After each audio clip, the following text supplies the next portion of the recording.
Now, the operations in Stilfontein have officially ended for the day. This was confirmed by Mine Rescue Services CEO Mannas Fourie a short while ago. More pathology vans have been sent to Stilfontein, where operations continue to retrieve illegal miners and bodies. It follows an operation by police and others in the area late last year, where supply lines were cut to force the zamas to resurface.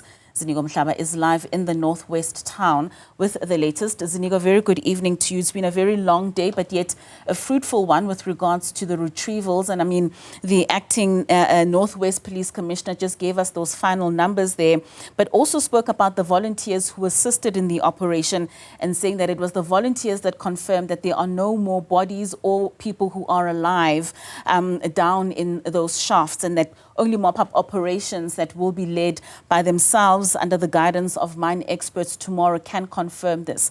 Have you spoken to any of the community members? Are they satisfied that everyone has been brought out back to surface?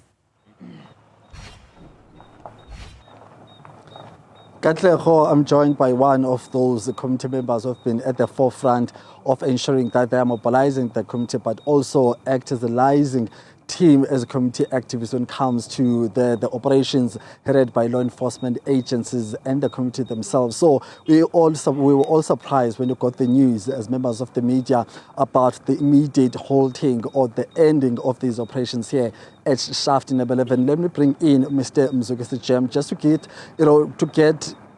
that reaction from community members and also the civic organizations. Mr. Jem, very quickly, but we don't have enough time. Your immediate reaction as one of the activists who have been leading, the community when it comes to these operations, but also, are you satisfied with the details which were put forward as reasons why today these operations are ending?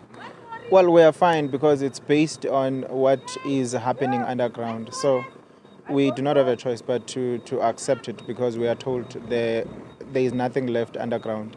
But there is still a huge question which needs to be answered. What is going to then happen to the bodies which are still stuck in shaft number 10? Mm-hmm. So there is really nothing to be happy about at this stage. We have a mountain to climb because we must go and address the community and tell them what is happening.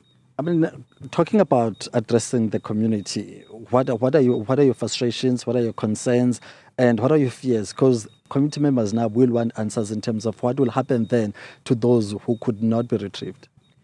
The sad thing is that every time we go and address them, their looks on their faces when they are waiting and hoping that we are going to come back with something different. It's heartbreaking. When you look at those children who keep on asking us about their fathers and you do not have answers, it's really heartbreaking. Others have been here with us since day one. They left now because they still can't find their relatives.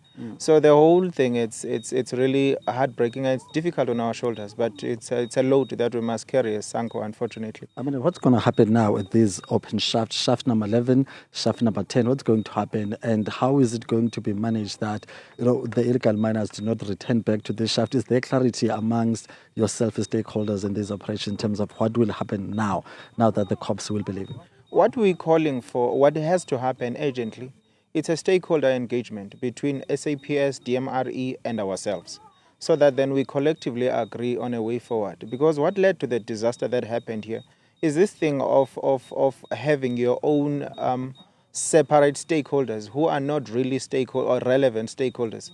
So we need to have that stakeholder engagement so that we can pave a way forward collectively. Can we expect community leaders to play any role in terms of assisting families identify their bodies, especially those who lost their lives at various mortuaries here?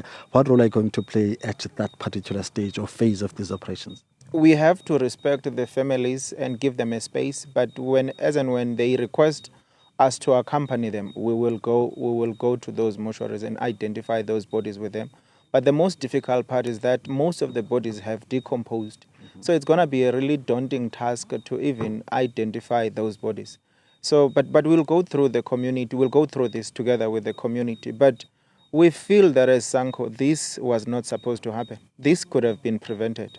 But it is what it is, and we do not have a choice as a civic organization but to go through this thing together with the community, and that's what we are going to be doing. Thank you very much, sir, for your time. Thank you.